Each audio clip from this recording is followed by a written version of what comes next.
Dun dun dun dun dun dun dun dun dun dun dun dun dun dun dun dun dun. It's Shark Week. Well, almost. So I decided to finally work on my Sharknose that I picked up actually just after Christmas. MB Klein was also having a sale on Soundtraxx, so I picked up 2 of these decoders here, which are very similar to the Genesis decoders, or the GN decoders. It has almost the exact same design for it. It's meant for Bowser and Stewart models, but it actually works just fine on this one. So this is a look at how it all came out, and there's various components that I used here. Starting up front, these had a factory LED light on them, but it was actually bright yellow, almost an orangish yellow. It really wasn't right, so I replaced that with a warm white NCE LED. Also was able to add some weight plates on here, 2 on either side. I think this is one of the nicer wiring jobs I've had on any of my decoders so far. Also was able to put in a Digitrax, kind of like their Keep Alive, they call it a power extender. I had 2 of those left over from a previous project that was kind of a failure, which is actually this piece right here. It's a little big to go in most of my engines, but in this one, fortunately, there's enough room in the shell, so I was able to put it in there. The other trick is finding out how to actually wire up a working Keep Alive to the Soundtraxx board. Had to do some peeking around online. Part of it was based on the BW-1000 decoder, because these are so very similar to those, but they are just a tad different. So the process for doing it is just a little bit different. One wire for the Keep Alive is actually marked on the board. Kind of hard to tell here, but there is actually a negative solder pad right on the board. One thing that's kind of misleading also is that there's also it's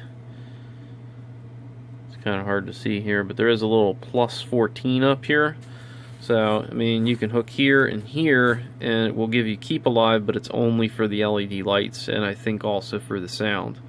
I want it for the motor too. That's kind of the reason you do those, not for lights.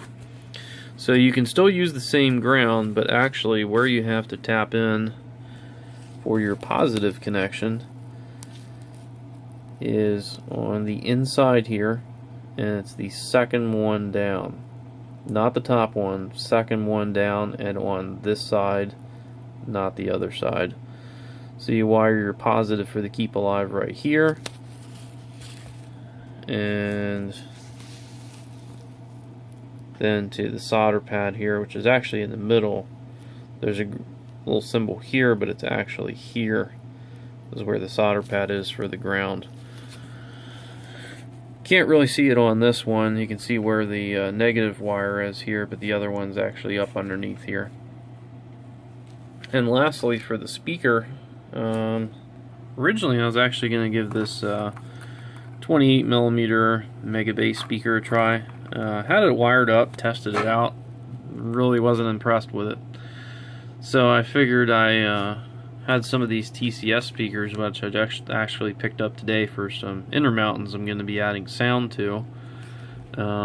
Just wanted to try it out and see how it sounded. It was amazing, so I decided to keep it in there. And oddly enough, I had also bought some ESU speakers for some of my intermountains, which I did not have a use for the baffle that came with them, because I already have the baffle that came with the Intermountains. So I actually tried this originally, and I have quite a bit of room back here, so I just decided to try the bigger one, and it fit quite nicely actually. Plenty of room back there.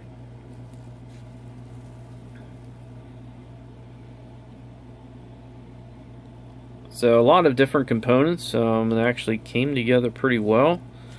Was able to add a little bit of weight to it. Not too worried about the pulling power, because I'm actually going to be running an ABBA, all DCC. The A units are going to have these sound in them, The B units have an NC Bach DSL decoder, which is just kind of a bolt-in board that replaces the factory Bachmann DCC board, which is pretty bad, honestly. These have a lot of hum.